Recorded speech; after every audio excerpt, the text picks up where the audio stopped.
Naloka si Agatha isang gabi na mapanood niya kung paanong magubad si Dan, ang preskong construction worker sa ipinapatayo niyang bahay. Nakita niya tuloy kung gaano kaganda ang katawan ng lalaki at bigla naging aware siya sa bawat kinikilos ito. Hindi na nga pinatahimik ng presensya nito ang kanyang sistema. Parang palagi siyang sinisilaban kahit nasa paligid lamang si Dan. Hindi ito ang tipong lalaki ni Agatha, pero hindi niya maipagkakaila ang matinding atraksyon na nararamdaman para sa binata. Iyon marahil. At ang halos isang moskato na nainom niya, sinamahan pa ng kaunting pag-iimot kung bakit loveless siya. Kaya isang gabi, bumigay si Agatha. Sa init na hatid ni Dan at pinakawala na matinding atraksyon na nadarama para dito. And that one hot steamy night happened again and again and again. Welcome sa ating channel mga ka-Love Tales. Sama-sama nating papakinggan ang kwentong pag-ibig sa pagitan ni Agatha at Dan. Enjoy listening! Uy, mukhang may lakad si Mama. Bati kay Agatha na isa sa mga construction workers sa itinatayong bahay niya. Good morning po, ma'am. Bahagya lang niya itong nilingon habang patungo siya sa napalatada na garahe na kinaroroonan ng pulang Hyundai accent niya. At nagulat siya nang biglang magtanggal ang suot na baseball cap ang lalaki. May itsura pala ito. Aware si Agatha na matangkad ito, 6 feet or something.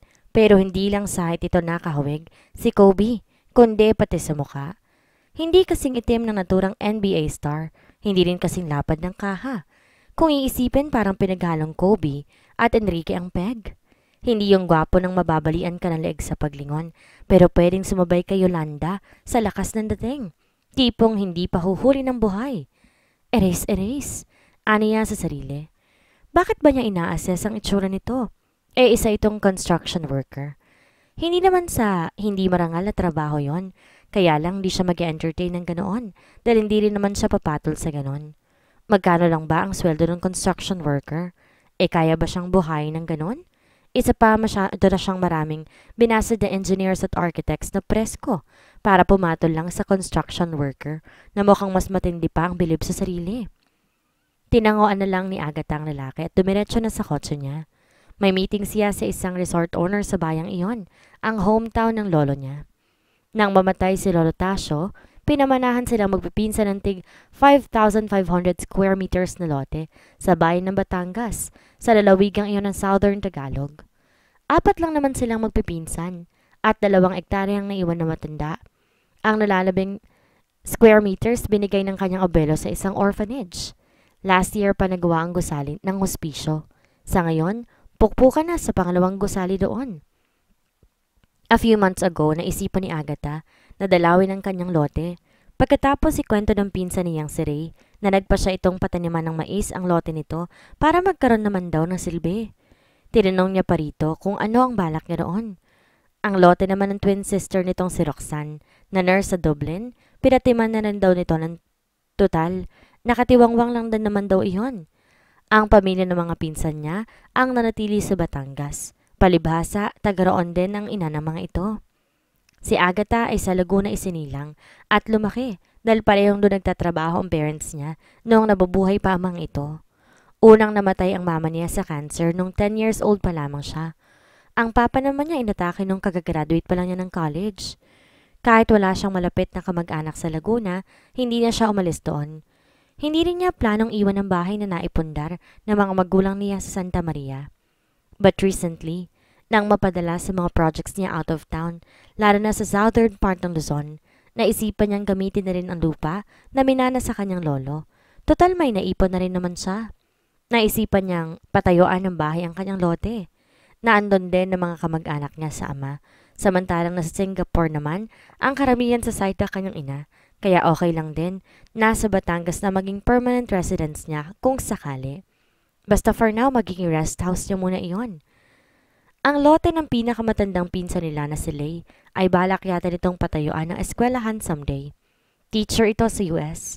Ito ang nag-iisang anak ng panganay na magkakapatid ng kanyang ama, si Tita Divine, na isa ring teacher. Sa Long Island, New York, nakabase ang pamilya. Single pa rin si Lay, tulad nilang tatlo, ni na Roxanne at Ray. Pagdating sa Pakay na resort, naghintay ng ilang minuto si Agatha. Na-delay kasi ng kaunti ang meeting niya dahil may pinuntahan pa raw ang resort owner. Nag-ikot muna siya sa resort para mag-inspeksyon na magka-ideya na sa po pwede niyang gawin. Pinuntahan siya na isa sa mga trabahador sa resort sa isang cottage na sinilungan niya para ipaalam ang pagdating ng kanyang ka-meeting. I'm sorry I'm late, Miss Ramirez. Dumaan pa kasi ako sa office ng construction company na gumawa ng mga structures dito sa resort noon. Bala ko sana silang kunin ulit para sa itatayo kong concrete cottages. Paliwanag ni Mr. Quezon na nagpatawag sa pangalang Eds bilang palayaw na sa pangalan nitong Edgar.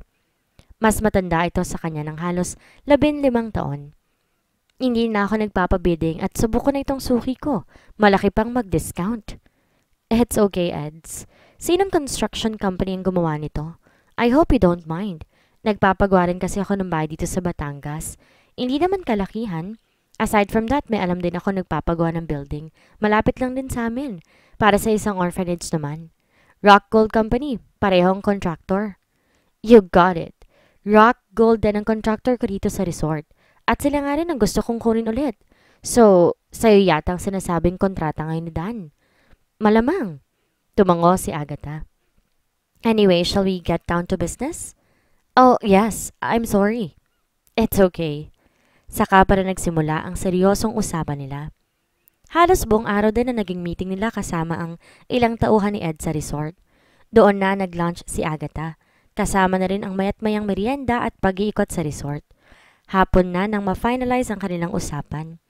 Dito ka na lang din kaya mag-dinner, Agatha. Suhestyon ni Eds.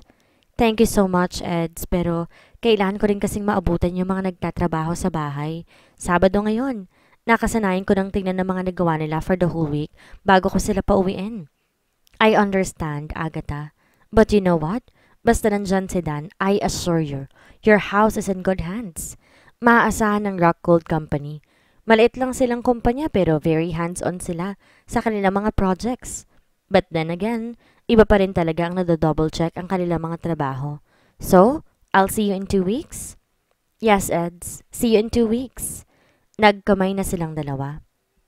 2 weeks ang allotted time ni Agatha kay Eds at sa mga tauhan nito para makumpleto mga napag-usapan nilang kakailanganin para sa interior design ng cottages ng resort.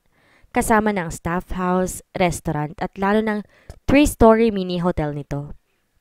Inalok na rin siya na sa resort na magstay habang ongoing ang project para hindi na siya pabalik-balik sa Laguna o kung saan man niya balak magstay sa Batangas. She accepted the offer pero depende pa rin once nakapag-umpisa na sa trabaho. Pumipila na ang mga trabahador ng bahay niya pagdating ni Agatha. Napataas kilay pa siya na makita na ang lalaking bumati sa kanya kaninang umaga ang siyang namimigay ng envelope ng sweldo. Mukhang ito ang pinagkakatiwalaan ng engineer. Hinintay niyang matapos ang pamimigay ng sweldo bago bumaba na sa sasakyan. By the time ay ang lalaki na lamang ang naroon. Good afternoon, ma'am. Late na kayo nakauwi Bati nito. At nag-comment pa talaga. Tinaasan niya lang ito ng kilay. Mag-iikot ako. Nasaan si Engineer Gregorio? Naku, nakaalis na si Engineer, ma'am. May lakad yata ang pamilya. Kung gusto ho ninyo, ako na lang hong sasama sa inyo sa paglilibot. Fine. Teka ma'am, mag-hard hat ho kayo, sabi nito. Safety first. Nice. Nais sa loob niya na medyo na-impress sa pagkaresponsable nito. Tinanggap niya ang orange na hard hat na iniaabot ng lalaki at isinuot iyon. Pagkatapos nagpatiunan na siya sa pag-ikot. Saglit na lang siguro at finishing touches na lang. Tapos pwedeng-pwede niya na pong lipatan. May kilala kang Dan dito? Naisip niyang itanong nang maalalang usapan nila ni Eds. Parang nagulat ang lalaki. Dan? Anong apelido? Ewan lang. Ngumiti ito. Baka ho, ako na yung tinutukoy ninyo, ma'am. Never mind. I'm sure hindi ikaw yung Dan na yon, sabi niya. Nasa pinakalikod na sila ng bahay. Na makaikot at makabalik sa harap, binalik niya ang hard hat sa lalaki. You can go now. Sige, ma'am. Have a great weekend po.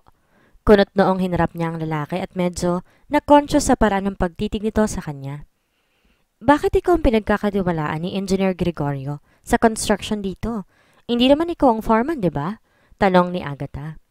Ngilitian sa nito at tila mula kanina hindi pa kumukurap ng pagkakatitig sa kanya. Close lang kami ni engineer ma'am, pati ni foreman. Ah, ganun ba? Siya sige, iwan mo na ako. Naalibadbaran siya sa pagmumukha ng lalaki. Kung makatitig ay wagas at pangiti-ngiti pa talaga. Tinalikuran na niya ito. Nang mapag-isa bumalik sa likuran si Agatha at inakyat ang cottage doon. Tumambay siya roon dahil preskong hangin. Pwede pala yung tulugan kung sakali. Siguro kapag nag-umpisa ang project niya with Eds, doon siya matutulog, imbes na sa bahay ng pinsan na si Ray. Baka nga sa kabisihan niya ay magulat na lang siya na yari na pala ang bahay niya. Bumaba na siya ng cottage at sa gilid ng bahay, dumaan patungo sa garahe. Pagdating doon, nagtaka siya na tila may tao pa sa pahingahan ng mga trabahador. May sumisipol pa. Naglakad siya patungo roon. Nag-aalangan kung sisilip na lang basta or tatawag pa. Lalo pat parang tumahimik na naman. Baka guni-guni lang niya na may narinig siya kaya basta na lamang siya kung sumilip. Nanlaki ang mga mata ni Agatha sa kanyang nakita. Ang lalaking kausap niya kanina, hubot-hubad at may hawak na puting brief at nasa aktong magsusuot yata. Ay! Natutop ni Agatha ang nakangangang bibig pero hindi naman maalis-alis ang tingin doon sa nakalawit na parte ng katawan ng lalaki.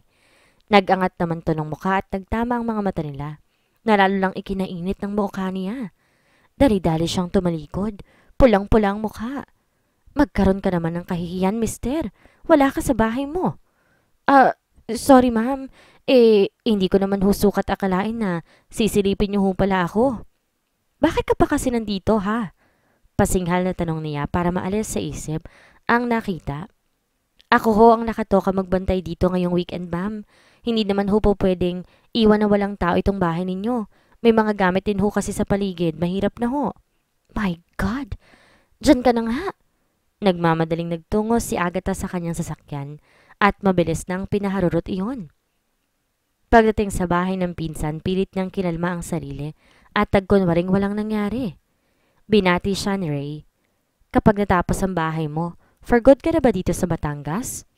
Depende. Alam mo naman mas malaki ang market ko sa Laguna, pero nagsusulputan rin ang mga subdivisions dito kaya tingnan natin. Basta, hindi mo kailangan magtiyaga sa cottage dahil pwede ka naman dito eh.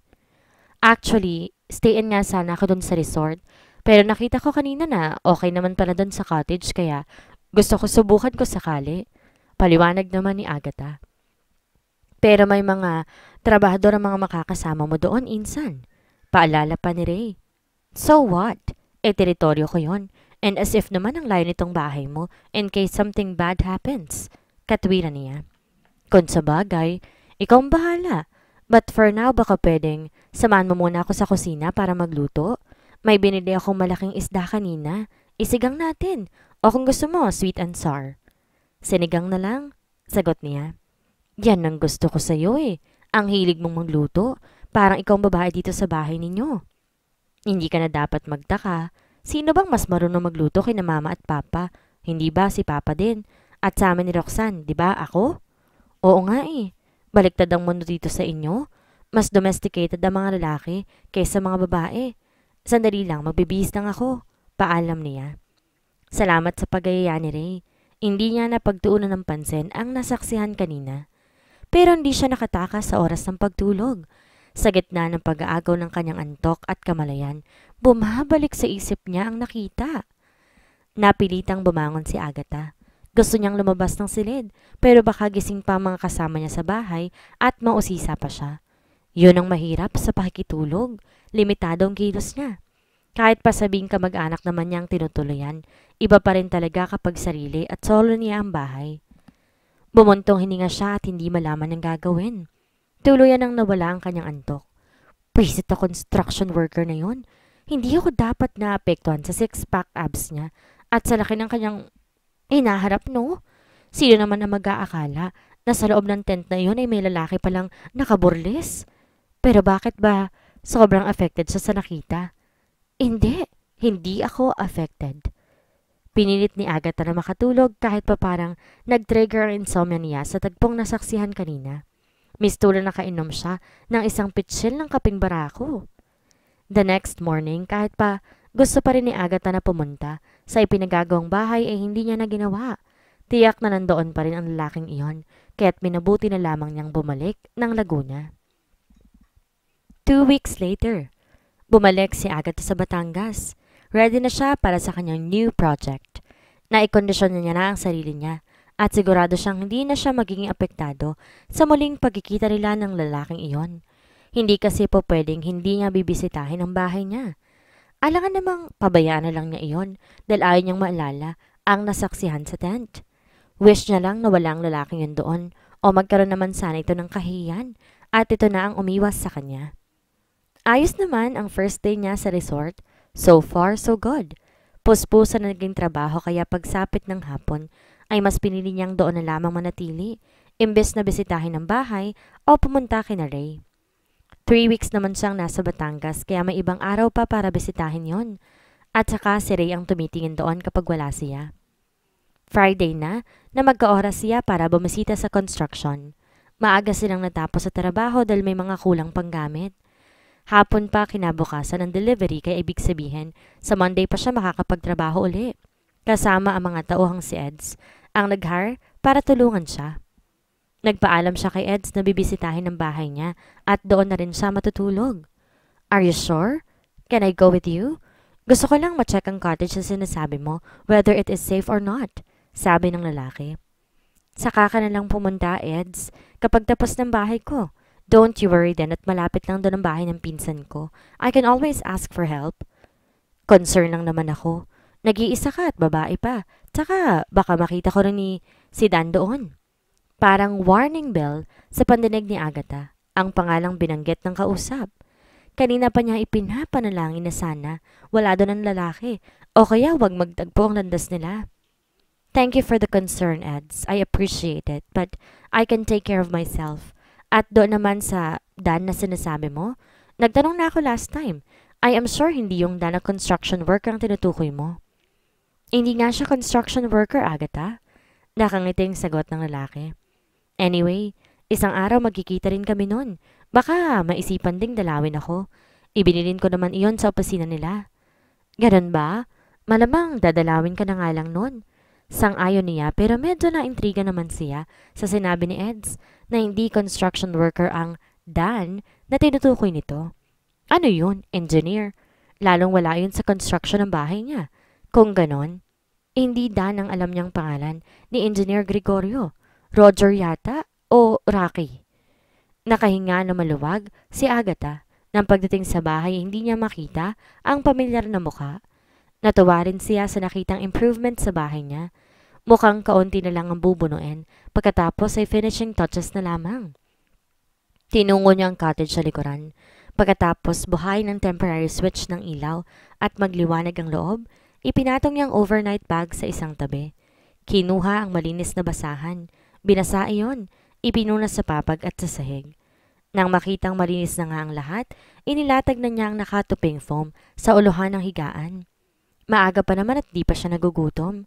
May baon siyang crackers, canned goods at instant cup noodles. Yun na ang balak niyang dinner. Naisipan niyang umidlip muna. Pero hindi pa man nagtatagal narinig na niya ang boses ni Ray na tumatawag sa labas. Napilitan tuloy siyang bumangon para harapin to. Bakit, Ray? Kanina pa kita tinitext sa tinatawagan pero hindi ka naman sumasagot. Mabutit pinuntahan muna kita rito bago dun sa pinagtatrabahuhan mong resort. Bakit? Yayayain sana kita dun sa welcome party ng kaibigan ni Roxanne. Sabay kuha na rin ng mga padala niya. Nag-iisip pa siya pero nagsalita na itong muli. Hindi pwedeng wala ako doon. Wala nang welcome party bukas. Kumunot noo siya. Bakit feeling ko takot kang hindi mo makita yung dumating ha, Ray? Crush mo ba kaya hindi ka mapakali at super atat ka kung makapunta? Oo na. Pag-amin ng pinsan. Matagal ko ng type si Rian. College pa lang siya at madalas isama ni Roxanne sa bahay. Kaso, tutol si Roxanne at baka raw masirang friendship nila kapag hindi kami nagkaigi. So ngayon, wala pa rin. Wala pa ako nababalita ang boyfriend niya kaya eto medyo naglalakas loob ako. Malay mo, hinihintay lang pala talaga niya ako. Ang lawak ng ngiti ng loko. Napangisi siya kay Ray. Talaga lang ha? Sige na, Agatha, samahan mo na ako. Gagawin mo pa talaga akong chaperon. Hindi ka ba makadiskarte mag-isa mo? Ma-OOP lang ako, tiyak naman na wala akong kakilala doon. Kaya nga, ipapakilala kita. Palagi ka kasing kinukwento ni Roxanne kay Ria noon. Sige na nga.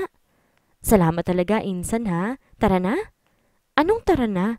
Ginising mo kaya ako? Kailangan ko pa manghilamos at magpalit ng damit, no? Sige, pero bilisan mo ha. Maghintay ka. Tinalikuran na niya ang pinsan. Kompleto sa amenities ng cottage kaya hindi na siya nahirapan. Okay lang bang mag-miniskirt ako doon sa party? Wala na pala akong long pants at kung shorts naman, parang pambahay lang. Okay lang yun. Hindi naman malakas ang party yun eh. Pagkalipas sa ilang minuto, ready na siya. Pulang blouse at maong na miniskirt nga ang suot niya na tinernohan niya ng wedge sandals na pula din at pula ding chain purse. Nag-apply lang din siya ng light makeup at saka nagwisik ng pabango. Naka-ponytail lang ang kanyang lagpas balikat na straight na buhok. Pwedeng yung kotse mo na lang gamitin natin, Insan? Pumalatak si Agatha pero pumayag na rin. Baka nga naman itirik pa sila noong lumang jeep nito na imitation ng Willys. Napilitan si Dan na pumunta sa isang welcome party sa pamimilit ng dati nilang kliyente sa Rock Gold na si Mr. Albert. Sumadya talaga ito sa opisina nila. Nagkataon namang walang trabaho kaya't nandoon siya at hindi na nga nakatanggi pa. Dumating raw kasi ang anak nito na siyang nagpagawa ng bahay na nakontrata nila at gusto nitong makilala niya ang dalaga. Hindi man siya diretsahin ni Mr. Albert, alam niya may iba itong ipinupunto.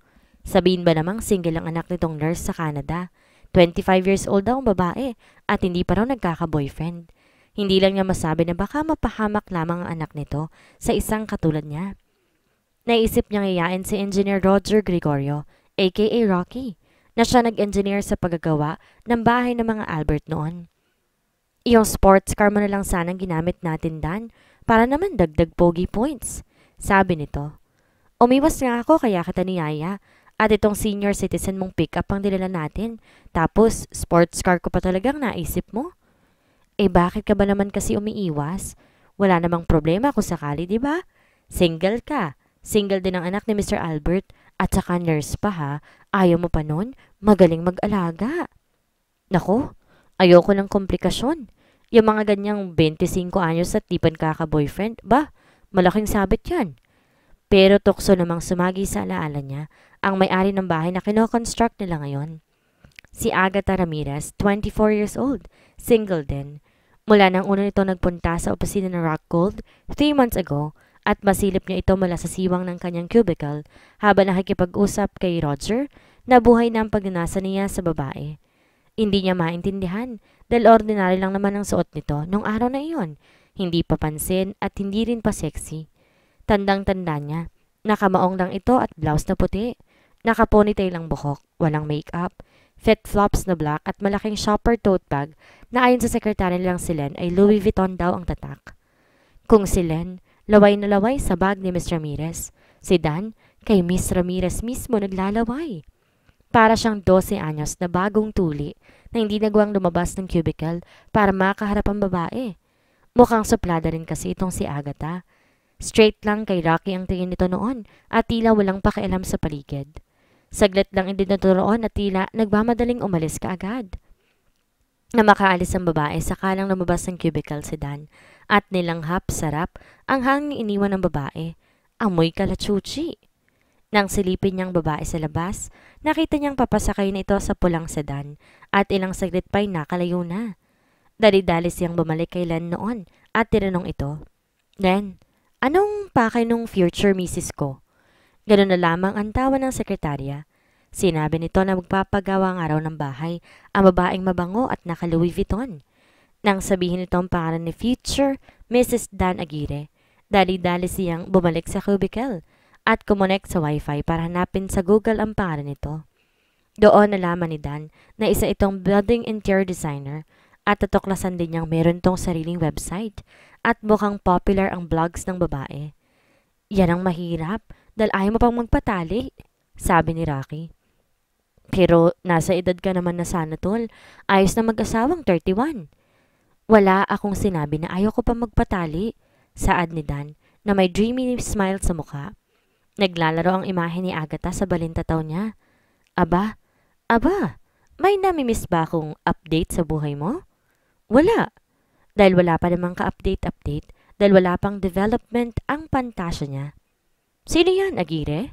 Ngumisi lamang siya. Malalaman mo. Hindi mo pa na itutumba kung ganun. Tumawa siya. Hindi pa. Mukhang mailap ang isang yon. Pero mahuhulog din siya sa aking mapagpalang kamay. Hindi mawala-wala ang ngisi niya habang naaalala ang itsura ni Agatha na makita nito na para siyang si Adan sa isang paraiso. Mistura itong natuklaw ng ahas at namula nga ng husto ang muka. Na-traumatize siguro kaya hindi mo na nagpakita sa kinoconstruct nilang bahay. Sa field nito, tiyak marami itong kilalang mas malaki at mas sikat na kumpanya. Pero sa kanila nito napiling magpagawa. Kaya naman kahit may ibang commitments na siya noon, pinili niyang mapasama sa pag-construct ng bahay ng babae para makita ito ng personal. At nang una sila magkaharap, hindi man lang siya tiningnan ni Agatha. At si Rocky lang ang gustong kausap tuwing dadalaw sa site kapag weekend. Last week nga lang niya napansin ito at dahil lang nag-iisa siya roon. Nagsisimula ng madismaya si Dan at napapaisip na siya na for the first time yata, papalya ang sex appeal niya. Parang di man lang siya tumatak sa sistema ng babae. Dati, mere presence lang niya sapat na para kiligin ang mga girls sa kanya. Kapag tumitig na siya, lugso ang bataan na natititigan niya. Ngunit pagkakataon na mismong gumawa ng paraan para tumatak siya kay Agatha. Malamang yun din ang dahilan, kaya hindi ito nagpapakita sa loob ng 2 linggo. Hindi siguro makalimutan yung nakita, at wala siyang balak na basta na lamang makalimutan iyon ng babae. Hoy Agire, nandito na tayo, ontag ni Roger. Ha? Naku po, lipad ang utak ng isa dyan. Ano, napapaisip ka na ba kung paano mo didiskartehan ang anak ni Mr. Albert? Sira, kung diskarte din lang, hindi na pinag-iisipan yan, sagot niya. Although he would admit na talagang mistulang nagtisi sa pag-iisip at pagpaplano kung papaano niya didiskartahan si Agatha. Tara na! Nauna na siyang umibis ng sasakyan. Eksakto nakababa na rin si Dan nang humimpi ng isa pang sasakyan sa likuran nila. Hindi niya maalis ang tingin sa kotse dahil pamilyar iyon sa kanya. Nang tignan niyang plate number sa harap, nakumpirma niya. Kilala niya nga ang sasakyan. Hindi niya maaninag ang loob kaya tila habang buhay siyang naghihintay para makita ang sakay noon. Madidismaya na sana siya na makitang lalaki ang bumaba sa driver's side. Pero para naman siya nakakita ng liwanag nang mapansin ang papaibes sa passenger side. Si Miss Ramirez, Dan. Narinig niyang sabi ni Roger. Tara, lapitan natin. Eksakto naman na habang nakatingin sila ay may nalaglag na kung anong hawak si Agatha. Sukat ba namang tumuwad para damputin yun? Ang liwanag sa bahaging yun. Direktang-direkta sa paningin niya ang panty nitong kulay puti. Natutop ni Rocky ang dibdib at otomatiko namang kinabig ito ni Dan para takpan ng mga mata. Hoy, akin yan. Wala kang karapatang tingnan. Sa isip-isip niya. Tinanggal lang niya ang mga palad sa mga mata ni Rocky nang makatayo na ng tuwid ang babae at inaayos na ang tumaas na miniskirt. Oh boy, kailangan niyo yata magbanyo. Parang sumama yung tiyan ko, Rocky. Umuna kaya at babalik na lang ako. Akin ang susi. Knowing ang ngisi sa mukha ng walang hiya. Parang kilala ko na. Kung sino yung mailap na babaeng tinutukoy mo kanina. Mailap nga ang isang yan at parang mataas ang tingin sa sarili kaya good luck na lang. Sabi nito sabay bigay sa kanya ng susi. Kaya pala may pagpipiyon ka pang nalalaman sa bahay niya, ha? Hands-on lang. Nakangising tugon niya. O siya, mag-hands-on ka na rin at tangina, nagtatayo na ng tent yung Boy Scout mo. Nakita ni Agatha si Engineer Gregorio na makababa siya sa kotse. May kausap itong lalaking nakatalikod mula sa kinatatayuan niya. Sa taas at tindig na lalaki may pakiramdam siya na ang nakitaan niyang construction worker yon. Pero hindi rin siya sigurado. Naghintay siyang humarap din ito pero hindi nangyari dahil lumulan ng sasakyan ng lalaki. Nakaramdam siya ng panghihinayang na hindi niya rin mawari.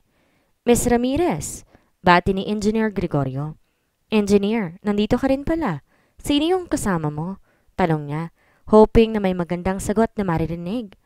Kasama ko si Dan, kaso sumama yung tiyan eh. Ayun, umuwi na muna bago pa makapasok. Ikaw, sinong kasama mo? Actually, sinamahan ko lang ang pinsan ko, si Ray. I'm sure kilala mo siya. Nagbatian ang dalawang lalaki. Pasok na tayo. Yaya ni Ray na may witbit na bouquet ng fresh flowers. Sumabay ka na sa amin, engineer. Yaya niya. Rocky na lang. Sumabay ka na sa amin, Rocky. Ulit ni Agatha. At magkakagapay silang tinungo ang bahay.